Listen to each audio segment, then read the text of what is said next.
Hey Cubs fans, this episode is brought to you by J&K Beef Jerky, true American flavor. If you're looking for a legit go-to snack, this is it.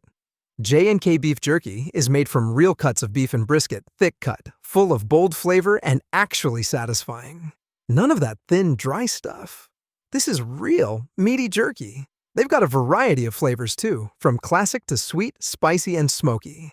Head over to jkjerky.com and use code CLUB120 at checkout for a discount. That's jkjerky.com, code CLUB120. Welcome to Club 120, the ultimate roundtable for diehard Cubs fans and lovers of all things sports and lifestyle. Strike three, you're out. Hosted by Neil and Nate, two former baseball players and coaches turned loudmouths with strong opinions and even stronger banner.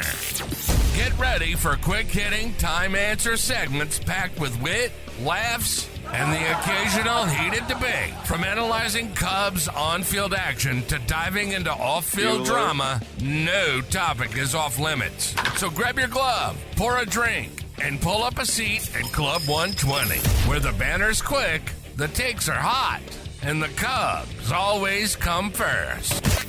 Let's get started. Play ball.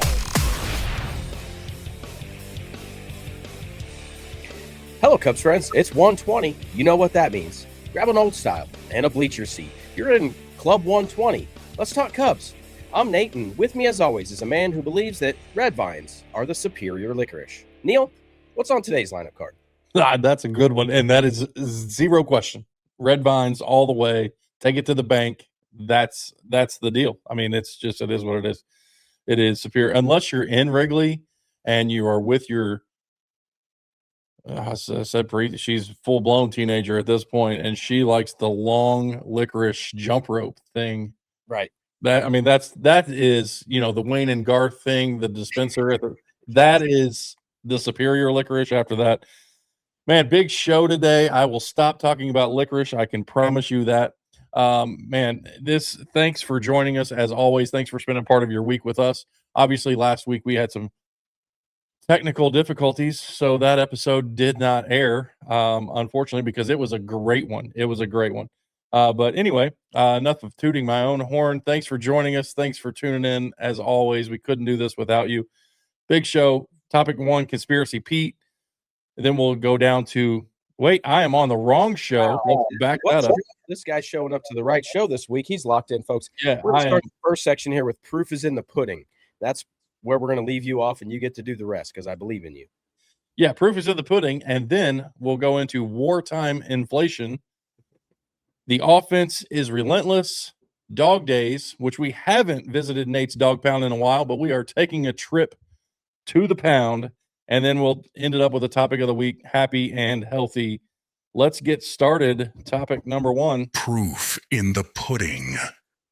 70-50 through the first 120. Have the Cubs finally reached their cruising altitude, or is this just fool's gold? Whoa. I was taught a long time ago, 20 games over 500 is really the watermark for the elite teams for that season in the major leagues. And it's pretty much held true. And that's really the watermark you're trying to get to, where you're good. You can survive a bad week now and still be all right. You're not flirting with the 500 line. You understand where you're at. And it takes a lot to get to 20 games over 500 because there's a lot of forward and, 2 forward and 1 step back type of thing. So, and in the Cubs instance, it's 10 steps forward and back in the same 2 weeks. So, why not? When did it go from getting good to believing in this team? I think probably when Gausman threw last weekend. That's when it kind of washed over me, where it realized that to me, and it wasn't just Gausman, right? That wasn't it. Oh, now we have a guy. That's not what I meant. I think we now have the horses to run this race. And it's not just because of Gausman or Holmes. It's because of the overall investment. And we hit on that last episode before that. It was really about the commitment that Jed and the front office made to this roster. And as soon as that happened, that the entire team behaved completely differently. And since that moment, right up into the Gausman taking the mound as the first new guy on the bump, that's it. For me, since then, watching through last night, Abrams goes yard. I'm like, Pete's probably going to go yard tonight. It's just one of those. We flip the inevitable negative to the inevitable positive to me. Is there anything that can change your perspective of where this trajectory is for the Cubs right now? No, that's funny because I on my show I just talked about how my expectations have completely changed. Like I don't, it was looking at 18 games ago. I was looking at that 17 game stretch. Like where can we squeak out 9 wins to go over 500 in this 17 game stretch? And looking at the Dodgers coming to town, thinking, geez, I just don't know. Can we compete with the Dodgers? Do we have what it takes? And, to me, it's gone from there's nothing left that these guys have to prove. Like in my mind, they are a legit contender. And it's not, are they going to make the playoffs? It's not, I expect them to win every time they step between the lines. And, it's kind of funny that you started the topic with when, because that was my question for you. So we kind of blew that is when my question for you is, when did you go from hoping this was a good team to believing this was a good team? And that, you answered that with when Gosman took the mound. Do you think that they have become more consistent, or do you think we've gotten more comfortable with their inconsistencies?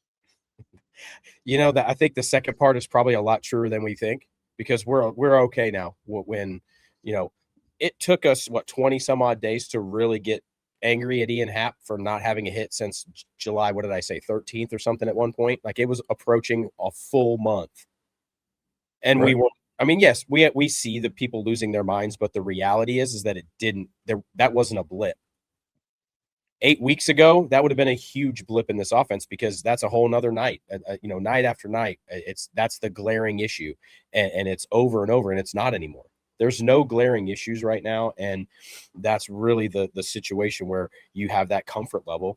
You're okay with that. We all understand 1 for 4 is still not a bad night at the plate. Right. In May, that if that's all we're doing, we're a little concerned, right? But I think you get to that point, and maybe that's just because we're baseball sickos, right? Like we're in every inning, every game. It's August. People are now just starting to wake up that it's about to be the baseball playoffs. And there's a lot going on. For us that have been locked in from the beginning, we've been looking for this, and you said it best this week on your show, The Pulse, validation. We were looking for this team to validate the expectations from March, right? Validate every word that we've said on this show and every other podcast and talking head that says the Cubs are good this year. That's all we've been waiting for. Right. That's what kept us up at night. That kept us screaming on Twitter. That's it. It's the validation that we're a good team, and not that we're just going to go to the playoffs, that we have more than a puncher's chance, Neil. We have more than a puncher's chance to go through the National League, no matter who it is. Yeah. So, I think if we're willing to finally admit that the Cubs are legit, maybe it's time that people admit something else about their best player as well. Like Wartime inflation. why is everyone working so friggin' hard to explain why PCA's MVP case? I don't know. I do not understand how we set up metrics. We've changed entire baseball organizations based on these metrics, including how we judge talent and pay talent, right? And build rosters based on statistical analysis. And then at the time when it's David versus Goliath, or the red-headed stepchild, if you will, in this instance, is lapping the field, we have to discredit. We have to change the narrative. We have to, I don't know. I mean, maybe it's this. Is this a classic moving the goalpost trick, like tactic?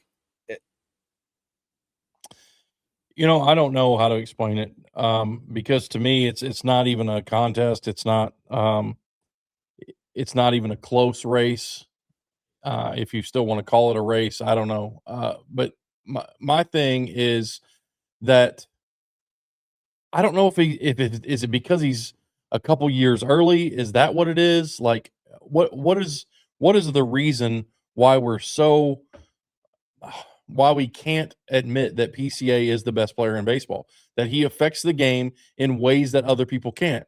And we can sugarcoat it. We can say, I know 2 weeks ago on the show, we had this debate already about Ohtani and pitching, and like what it's I don't know. I don't know what it is. I don't know, but to me, if you're going to say that the WAR is inflated for center fielders, you absolutely have to say that the WAR is inflated for guys who pitch. Correct. And let's be honest, nobody else is in the race. Like, we're talking about 2 guys here. No, I mean, look at the Abrams kid. I was going to bring this up. I don't even have this on my notes, but that's a great one. Abrams steps up last night. He's leading the league in RBIs at 90. He's going to have 130 some odd. I mean, old school numbers, right? He can't hold PCA's jock right now. Right. And he's the second best player on the field because CJ Abrams is very toolsy. He's really good at the game of baseball, and he cannot compete with the statistical analysis or just the eye test on the field. He just doesn't do it. Let me give you a couple checkpoints here, Neil, just to get since we're looking at eye test versus numbers.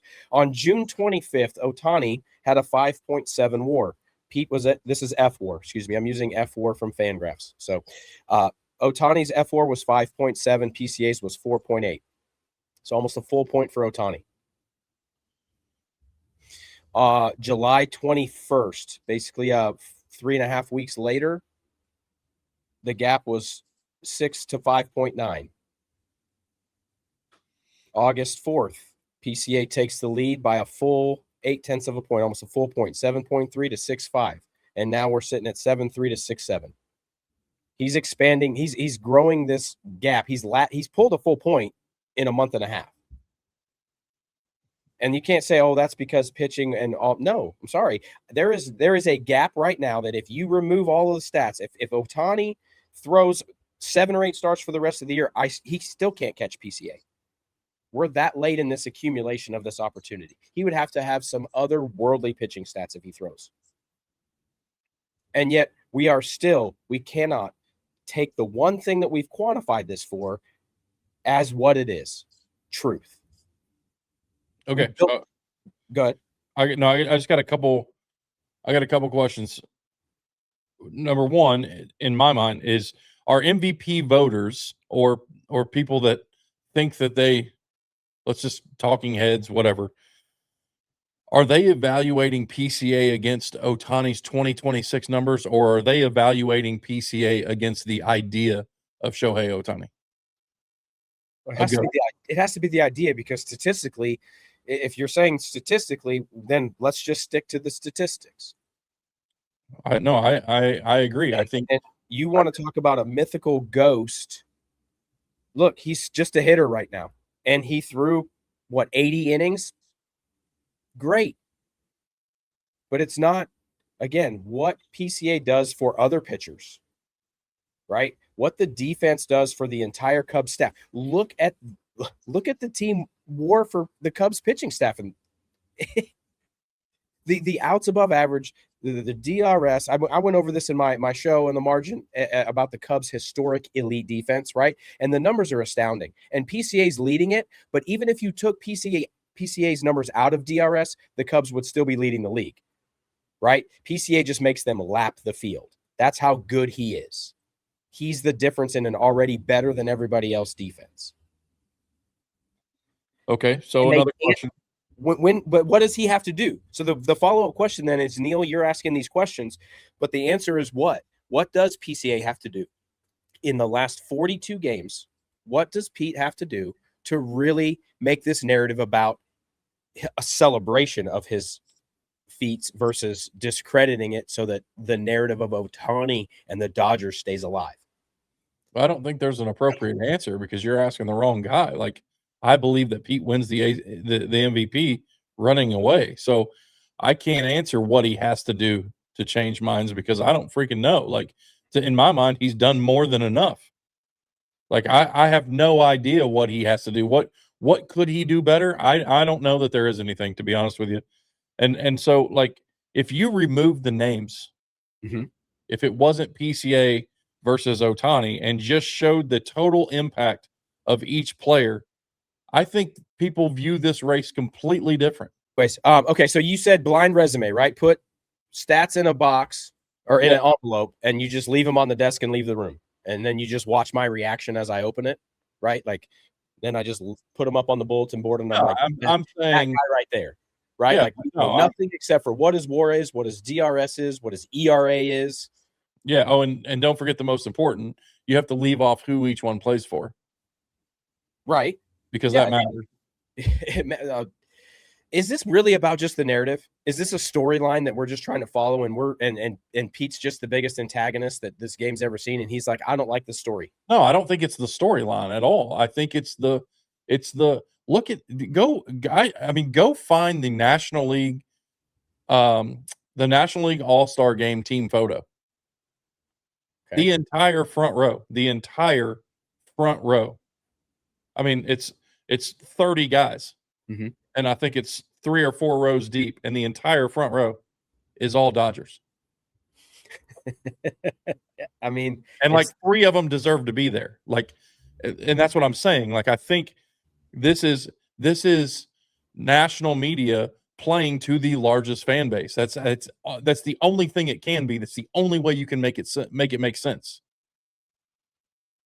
I mean, it's the narrative of getting 3 in a row. It's the narrative of, right, yes, they have all the stars. They pull the biggest numbers. It's, yeah. They're so to answer your question, there is no, it's not hard. When you remove everything out, it's not that hard. You can give that sheet of paper, those 2 sheets of paper, to an 8-year-old and say, which one's the better guy? So it's not a dumb question, because that's a reality. That's just, again, back to this factual presentation of value in a game that we watch. And if you just watch the game right now, Pete feels different. Yeah. So at some point, somebody on that, I hope somebody on the other side just starts standing up and trumpeting this, because they got a chance to be whatever they want to be in the big media, right? Because if you stand up and you run this race against that current and you become that guy, you've got an opportunity there. There's so much publicity to be the antagonist's sidekick mouthpiece that kicks all the good stuff out there. I wish it was. I wish this was a bigger story. I know that we live in that world, and because we're in the Chicago world, and then we've got the LA going on, and that's easy to see from the national side. And there's other fan bases that are like, who's PCA? I'm not kidding. I live in Dallas. I'm not kidding when I say I could go to the ballpark in Arlington tonight, or whatever it's called, and just walk around and be like, who's the best center fielder? And maybe 50 to 60% would say PCA. So maybe he just has a marketing problem. Maybe he's got a marketing problem, because other than that, it just doesn't make sense. Yeah. So that's a whole topic for a whole another time. And I think we can get into that here in a little bit, but let's move on to topic 3. The offense is relentless. Have the Cubs gone from PCA dependent to a pick your poison offense? Well, when the veterans are doing their rounding thing, when they get on those little hot streaks to round up their averages, it really gets fun, because there really is no holes in the lineup, because they all get gritty. They all rake with 2 strikes. Runners in scoring position averages over 500 for the evening, right? When you're 7 for 10 in scoring position, the lineup is deep when it wants to be. So it can be a little relentless at times. Look at last night. They scored in 6 innings. I mean, it was just, we always say there's so much traffic, but when they start cashing that traffic in, man, it's like, they're just not going to stop. It's not going to stop. So, do you believe that this lineup, though, can consistently manufacture runs when the homers aren't coming? Because there's been several instances this week, in the last week and a half, where they've scored 7 or 8 runs and there's been no slug. Can that keep up? I mean, if what we've seen recently, I mean, Like, I think in the last week, Nico's stolen 2 bases. PCA starting to steal again. I know at the beginning of the season, it was like, I don't know if we were playing a game of let's preserve ourselves or what, but I remember at the beginning of the season, it was like PCA would get on with 1 out, and he would just rot at first. And, like, you and I are texting back and forth, like, run. I could give you one reason for that, though. He's not hitting in the 2-hole anymore. Because there were several instances early on where it's like, dude, this guy can't figure out how to hit in the 2 spot, and he's killing PCA's running chances, hacking at the first pitch above his eyes. Like this. So, but even that, he wasn't attempting to run. Like, it wasn't like he was running and getting called back because we're fouling the ball off or right. So like you think that there's been an increase in aggressiveness? I do. And I think internal or players are just feeling it. I want to go back to it. I think it's contagious. I think it's a lot easier to, I'm going to use a terrible term, but it's a lot easier to throw away base runners when you are, everybody's hitting. You know what I'm saying? Like, we're throwing away. I'm not saying when we steal, we're throwing away guys, but that's essentially like, there's a chance you're going to get thrown out, right? Like, every time we steal, it's not a guarantee. So there's a big chance we get thrown out. So what I think is that when everybody in the lineup is producing and everybody in the lineup is putting bat to ball, it's a lot easier for Craig to be like, hey, let's go. Foot on the gas. Let's go. Yeah. Because if you get thrown out at second, that's fine. Michael Busch is going to hit a double and replace you. Like, it, you know what I'm saying? It does not, like, everybody is, it's everybody's hitting. It's fun to watch. The ball's getting put in play. What I love the most about it isn't that we're, we can talk about runners and scoring position and how the batting average changes and all that, and that number's getting closer now, and all that's great stuff. But I like we're not striking out as much. Yeah, like that's the number I love to see. Like, I don't care if we get no hit if we strike out twice or 3 times. You know what I'm saying? Like, let's put bat to ball, right, and put pressure on other teams, because like, it's like the entire show of Yours the Margin is about, it's not even close. We're the best team in baseball, not even close. So put the ball in play, because obviously there's nobody out there that's going to field it at the level we're going to field it at. Right. Both sides of the ball right now. Really, defense always competes, but the pitching staff and offensively, you've noticed and mentioned that, are competing in the zone. They're not giving pitches away. They're attacking, and that's really where you see the gains, because if we're willing to compete in the zone offensively and we're willing to compete in the zone on the mound, no matter who's on the bump, we're giving ourselves the best chance, and it becomes synergistic right there, because the pitching staff isn't giving up as many crooked numbers. We're not chasing 3s and 4 innings, right? And those kinds of things where the team scored 3 times in the first 5 innings, and that's what we got to play with for the rest of the day. Those games are different now. Even the Clay Holmes game was, right? He gave up 4 or 5 innings. Colin Ray comes in and keeps it there. It's a 6-4 ball game. And it's like, we're a bloop and a blast away. And in June, that game would have been 14-2. And we would have been absolutely losing our minds, but that's just where we're at. It's a good spot to be in. Are there any keys down the stretch here, Neil, where it's like, hey, we need Ian Happ to be the guy, or is there anybody besides PCA that you're kind of hanging this lineup success on as we finish strong?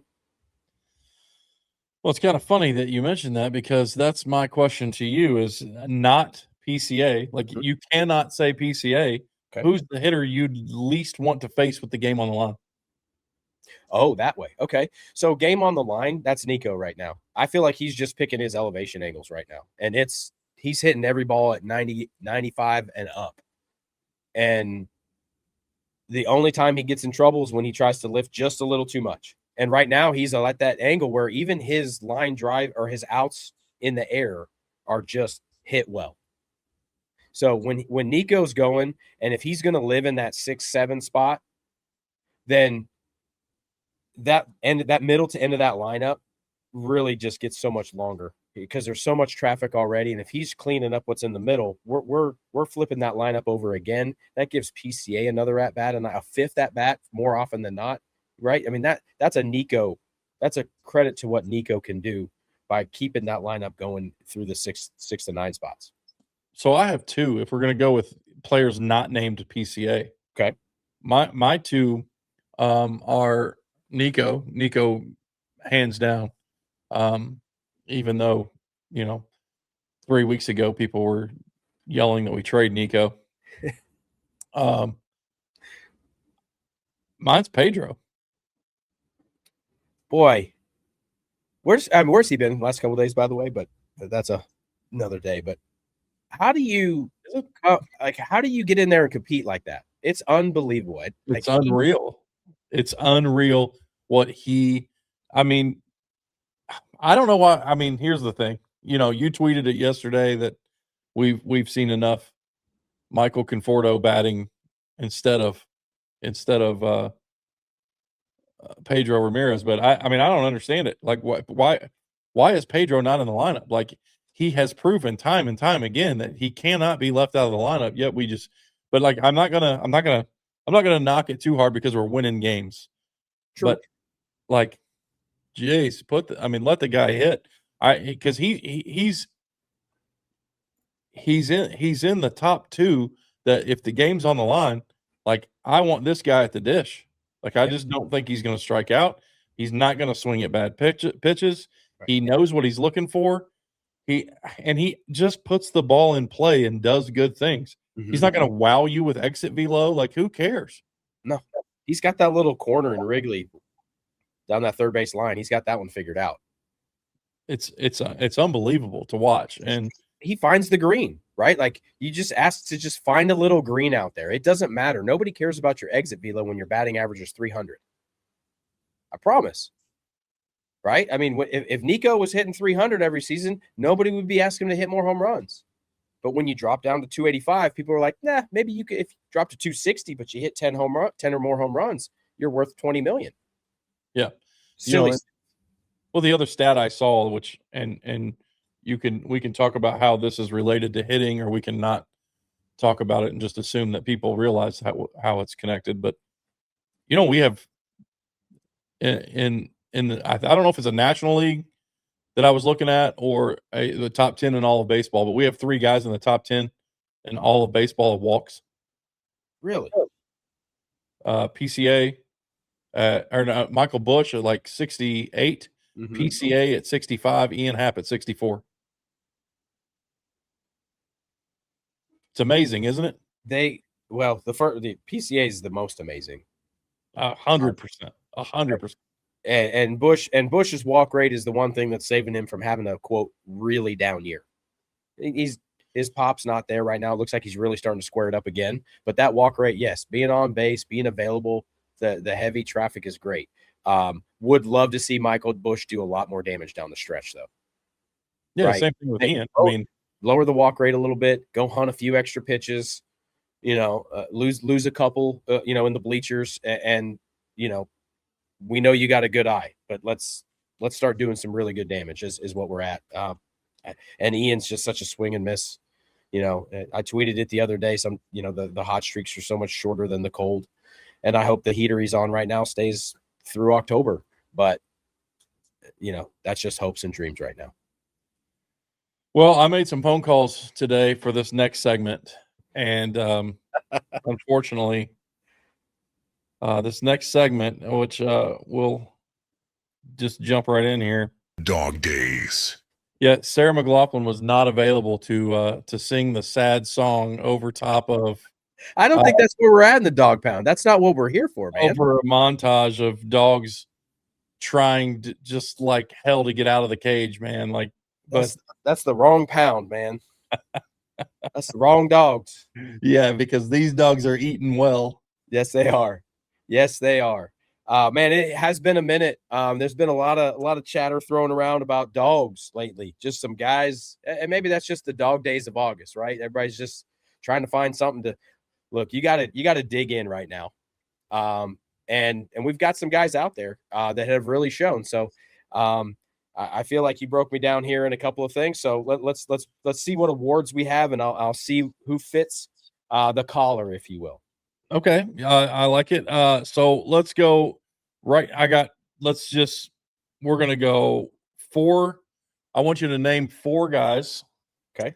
And then we can give some honorable mentions out maybe afterwards. But the first one should be your easiest, I would think. I don't know. This is not my dog pound, so maybe it's the hardest. But who owns the pound right now? Who is your top dog?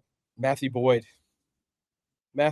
Since coming off the IL, he's 6-0. Last one was a little bit of a grinder, right? But that's Matthew Boyd right now. He's gonna give you a chance to win a ball game, and he might get you 3 Ks, he might get you 9 Ks, but either way, he's gonna give you a chance to win the ball game, and that's what you need your top dog to do.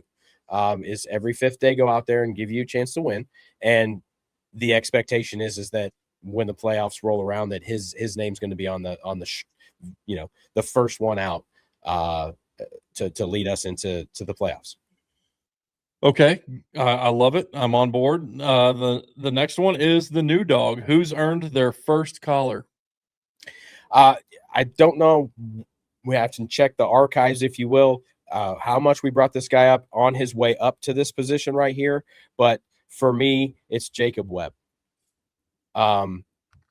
His last 15 outings, he has a 0 ERA. His last 30 outings, it's like a 2 ERA. So we're talking a meteoric rise into a shutdown position for this bullpen. I don't think he's been in there before, so I think that's a good one. He could have, to me, he could have been the next one too, because the next one is the underdog. Sure. Who isn't getting enough love? Well, brother, we've gone through this, and we're going to stand on this podium until he gets his love. It's Javi Assad. Every time his name is called, he stands up and does the job, and then he gets returned to the pound. And then, hey, we need you again. So they go adopt him again, and they throw him in there, and then he does the job, and then he goes and gets put back in the back. I don't know.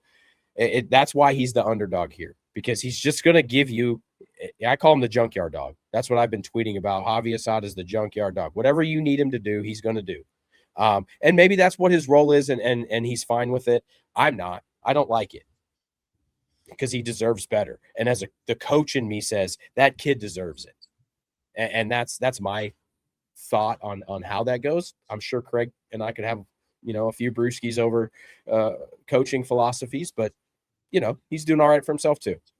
Craig seems like an IPA kind of guy.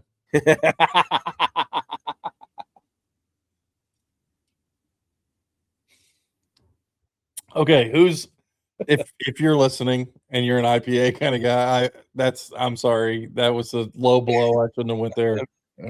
On the fence, I'm gonna let you have. I'm gonna go 2 ways with on the fence. Mm-hmm. Okay, so the first on the fence. So I tricked you here. I told you we'd have 4, but we're gonna have on the fence. We're gonna go 2 ways. So I'll let you think about it. I'll tell you both ways, and then you can make your decision. Who's one bad week away from having his collar taken away, and then who's on the verge of getting a collar? This is easy. That you made that really easy. That was sorry, I didn't have that on my notes, because I have other notes here of a really nice one for somebody who we'll talk about in a second. But Caleb Thielbar needs to get his together. It's ridiculous, man. Like it's really bad right now. I don't think that I don't know no inside information on when Ben Brown and Cabrera and I don't, after Palencia's outing yesterday, I don't know that he's coming back anytime soon, but there was somebody else. Ben Brown, Cabrera. Anyway, those two. When those two come back, I don't. And if it's this week or next, I don't think Caleb Thielbar is still on the roster. Look, we got, and if you're just looking for lefties, there's like 2 or 3 of them down there in Iowa that are perfectly fine. Antoine Kelly looked pretty good to me. Easy 99 with a slider that doesn't hang. So that's an easy one there for one bad week. But the problem there, Neil, is that he's not one bad week. He's already had that. Yeah. He's already had the 10-year or whatever, 8-year veteran, 9-year veteran blow up that, you get asked to leave the bullpen now when we know you've lost it. So maybe he hasn't. Maybe they still think they can fix him. I don't know. The other fence is this one, Neil. Trent Thornton wants an October spot real bad, doesn't he? Yeah, he does. I mean, you want to talk about some dog-like behavior because he don't have it. He's like one of those mutts. He just throw a little bit at you here. He's kind of cute. He's got a little bit of stuff. But man, he's got a lot of heart because he's not throwing 99 out of there. And, right. And if you look at his numbers, the regression will be here soon, and you've seen it a couple times. But man, that kid's got some guts, and he wants to compete in the zone. Mm-hmm.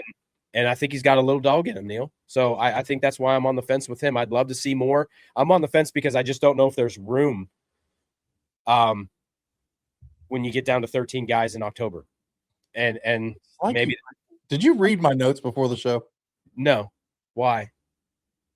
Because I can't do the math on 13 right now. If you ask me to name the 13, you just said I don't know if there's room, and my segue literally says Nate might need to build an addition onto the dog pound because suddenly Craig has another problem. And I think Thornton fits into that other problem of that, because when it comes to, he might be a taxi squad guy because he just doesn't have that super stuff. But man, he's got some dog in him right now. And for this moment in this team right now, and what was needed this summer, he'll get a vote this week for being a dog. Well, I should have looked this up. I don't know what the date is. When is the September call-ups where you get the extra guy? Is it one guy or two? Is it two now? I don't 27, 20. Yeah, you get one or two. He'll benefit from that. Is it September 1st? I think it's right away. Yeah. Okay. All right. Well, that leads us into our topic of the week. Happy and healthy. What's harder, finding enough healthy players or finding enough playing time for everybody once they're healthy? Right. It's harder on the back end when they're all healthy. It's harder when they're all sitting there because you want to play them all. You want to design a game plan around that, but that's what you do in showcase baseball. I can play 26 guys in 4 days. It's a little harder to do that when is Javi Assad a bullpen guy? But he's stretched out to 85, right? Is Colin Ray? There's a lot of guys that are contributing over the last 2 months whenever this place we're still just trying to get to this cruising altitude, Neil, that are going to get put in roles that they don't deserve. So the question for me is the first part, not the healthy part. Can Craig keep them happy? How do you as a manager worry about the egos that are involved here regardless of your record? Well, it's not for me. This is a tough one, and it's a tough one for anybody, but here we are. I mean, we're on the verge of September. We're on the verge of the end of the season. 40 games left? Like, veterans shouldn't automatically get your job back. Like, you don't think so? I don't know. I mean, what do you get? Palencia is healthy now. You just going to give him his job back? Oh, no, we had this one. This is a whole nother topic. We need to have a Danny discussion. Just like, and Jackson Wiggins, too. I think that falls in the same deal. Look, if you're not healthy, you're worth too much long-term for you to just try to get it right. We're not a team that has room to try to get it right now. 100%. And that's why I'm saying I don't believe that veterans should just step right back into the role they were in because, and you always say that, right? As a coach, you always say you're not going to lose your spot because of an injury. But here we are, and some guys are going to lose their spot because of an injury. Now, I'm not ready, especially after his first 2 outings, I'm not ready to crown, Zephyr John a closer by any means. Like, I mean, has anybody hit a ground ball yet? Like, I don't know. I got to see. Look, the dude's got wicked stuff. Right now, it looks a little bit Matonish, so try not to cringe because he's not competing in the zone with it enough. And that's the thing with those spin guys. It's like I'm not going to disagree, but I think when you say competing in I think he's in the zone. He's just in the top half of the zone. He needs to get his ass below the top half of the zone. Get it down. Look, I think he'll figure it out. There's too much in there, and if he's going to throw it through the Fox box, then hopefully he's going to start missing some bats, and we'll figure it out. The rest of the guys betting in, it's tough when.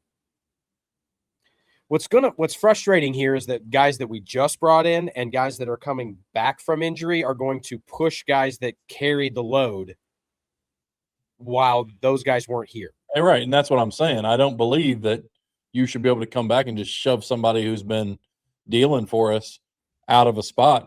But this is going to be interesting because we're going to get a front row seat to Craig's ability to manage personalities. Like, I mean, like, it's going to get interesting. Like, I don't know how many. It's a shame there's not a 3-day IL because we could really have some sort of carousel going with rest and how we manage these guys, because I think we're going to have a problem that we haven't had all year, to be honest with you. Man, could you imagine? What if that's a new CBA thing? It's just a way to shove the roster to 29. Right, we can help. Right, we'll give you more major leaguers. Right, we'll commit to more roster payroll, and you get a 3-day window of paternity leave. It falls under these categories, right? But you can also just have a weekend off, or we need PCA to have a weekend off without really affecting our roster. Let's just call it the Tommy John rule. Like, we're each pitcher is allowed to go on a 3 to 5 day IL stint in the name of rest. Like, the NBA has load management. There you go. I was hoping you were going to get into that. Load management. Would it work in baseball? Well, I mean, the other alternative is that these guys are having 3 Tommy Johns throughout their career. Right. So let's not make them throw 80 innings before. Right. So instead of skipping a start where you actually just put them on the IL, and that's when Jordan Wicks comes up and throws for you. Yeah.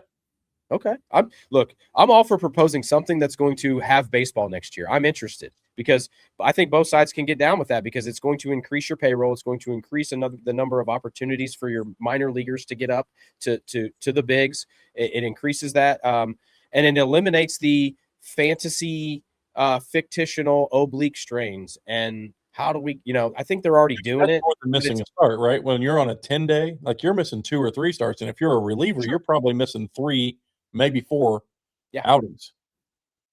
Where really you just 3 to 5 days is just going to be skipping a start or without having to change your 26. Mm-hmm. So, I have a question for you. What is, as a guy who's managed rosters and managed egos, mm-hmm. what was or is harder for Craig? Finding enough healthy players, that would be the was, or keeping healthy players happy? I think Craig has done a masterful job in both. I think Craig really had to stretch himself this season because he had to get away from that binder and actually start managing again. Because I don't know these guys. And then he's got 5 new guys again that he doesn't have the full book on how we're going to utilize these weapons. So he's had to go by some, feels of the game. The harder one is going to be the egos on the other end, but because he's a former pro and he's been on those locker rooms, he's won World Series. He's been on some loaded teams where you got Randy Johnson and Kurt Schilling and, a bunch of superstars, Adrian Gonzalez, right? That he can manage that part. I think for Craig, it's I'm committed to this binder. I'm committed to my philosophy. And it's really hard for him not to do that because that's what he's built his entire persona on. And whenever that's the rock you stand on and you make me have to get off of it, I'm treading water because I really want to get back to where I'm comfortable. And he can convince that Tyrod Taylor, hey, this is how we're going to get you these opportunities. And he can convince clearly Javi Assad how he can perform in a yo-yo role, actually getting yo-yoed. So I would say that Craig's summer job was a lot harder than his fall job's going to be. Yeah. All right. Well, listen, that's enough of us talking. Hey, we have some big news, and that is the Cardinals are coming to town, and so are we. We will be in the house Friday, Saturday, and Sunday. We will be in Wrigleyville. We will be there. Come have a licorice rope with us. God, could you imagine?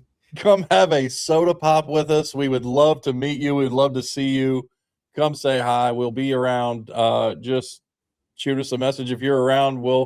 We'd love to meet up, say hi, that sort of thing. We will be in Wrigleyville. Thanks for watching. Thanks for tuning in. We couldn't do it without you. Like, subscribe, follow, all that good stuff. Go Cubs, go. Go Cubs, go. This has been Club 120. Neil and Nate have practically spent their entire lives doing something centered around baseball. And with these guys, you're going to get quick-hitting, time-answer segments packed with wit, laughs, and, yes, heated debates. We hope you enjoyed the show. If you did, make sure to like, rate, and review. We'll be back soon.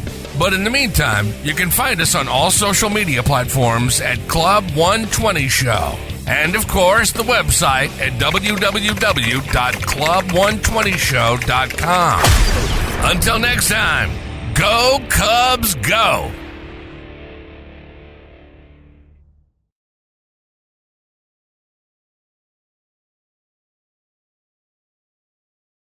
This podcast was produced and recorded by Vocal Media Solutions. Unauthorized reproduction or redistribution without written consent is strictly prohibited.